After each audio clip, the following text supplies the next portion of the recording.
Hey, Sandals man. Hope you enjoyed the Enneagram series with Pastor Matt.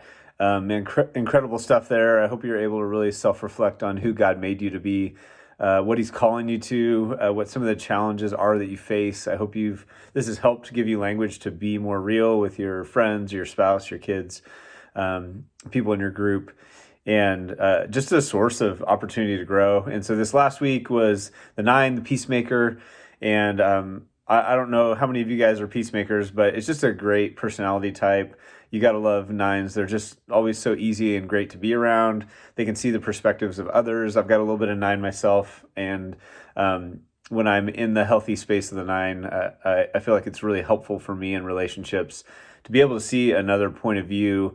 And I think especially in a world that is becoming increasingly polarized, I see a lot of men posting stuff, saying stuff, just very definitively without really considering what someone else might think or feel.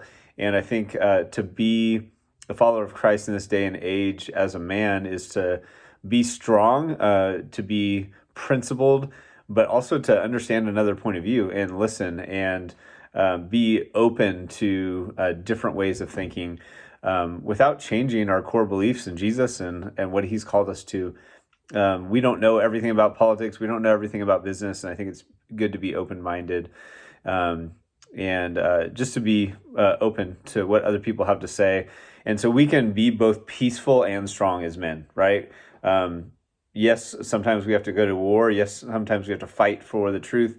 Yes, sometimes we have to fight for what's good, right, and true. But we also are called to be at peace. Romans 12 says, so far as it depends on you, I think it's 12:18, be at peace with all people. So if it depends on us, we need to be at peace with all people. We need to be looking for a bridge to connect. And if they don't want to, then that's up to them. But we need to make our effort, and that doesn't make us weak. And I think that's maybe a challenge for men that struggle with peace is being agreeable or being peaceful doesn't mean that we are weak people. So just a quick thing for you to think about. Are you the person in relationships that pursues peace, or are you tending to be the source of conflict? Are you stirring the pot? Are you making things more difficult? Are you starting the arguments, or are you bringing them to peace? And for men that are married, I think it's really important to recognize part of our call to lay down our life as Christ does for the church is to do that, to lay down our life, to actually be the one who lays down the weapon, that stops fighting, not in a passive like, oh, whatever you want to do, and be a big baby, which I've done plenty of times, and if you're married, you probably have too, but to actually go, you know what, I'm going to listen to your point of view. I care about you more than I do being right. I want to make peace, and so I'm going to listen to you. I'm going to apologize for what I can apologize for, and I'm going to move toward you in relationship because you mean something to me.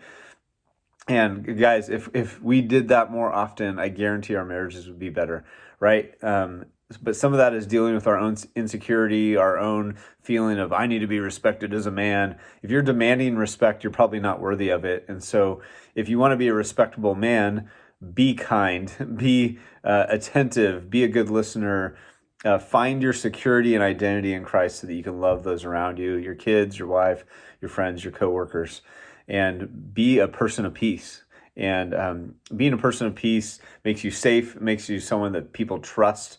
And when people trust you, they give you authority, they give you leadership, they give you opportunity. So that's the one thing. And then the last thing is just making sure that we're not retreating into laziness. There's kind of a TV picture of men as like sit on the couch, lazy. It's okay to have our hobbies and dismiss our family. And I know that's kind of an old school way of thinking, but it's still pervasive for many men. And I think it's important that we are not just working hard outside of the house so that we're bringing in money, but being attentive to those around us. If you have roommates, if you have a wife, if you have kids, working for them, working hard, not being lazy, not putting things off, not avoiding, but being strong and stable for the safety, security, and health of your family.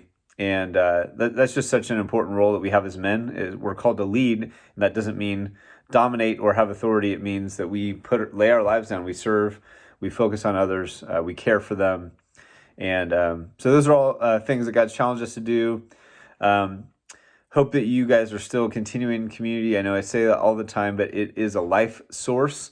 And talk to so many guys that desperately need it. And it's just a scary thing. So invite people to be a part of your group. They're way more likely to come if you invite them personally, not if we just say it from the stage or whatever.